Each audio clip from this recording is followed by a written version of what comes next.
Hi everyone, welcome back. Today, we're diving into the big updates in the HCC Risk Adjustment Model. CMS has updated the model to version 28 for better alignment with ICD-10 coding, focusing on specificity.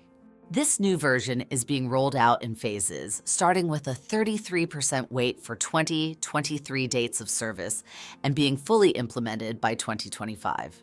We'll talk about the new number of HCCs, changes to diagnosis code categories, and what this means for health plans and providers. The goal of this new model is to create a more refined and accurate system for capturing patient risk. The first major change from version 24 to version 28 is the jump from 86 to 115 HCC categories and the streamlining of ICD-10 diagnosis codes from about 9,700 to roughly 7,700.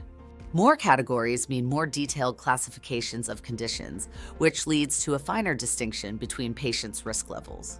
For instance, some conditions like COPD are now broken down into more specific categories based on severity, rather than being lumped together. Similarly, liver disease has been refined into categories that differentiate between alcoholic and non-alcoholic liver disease, giving a clearer picture of the patient's risk. Let's discuss diagnosis codes. Over 2,200 codes have been removed, and 268 new ones have been added.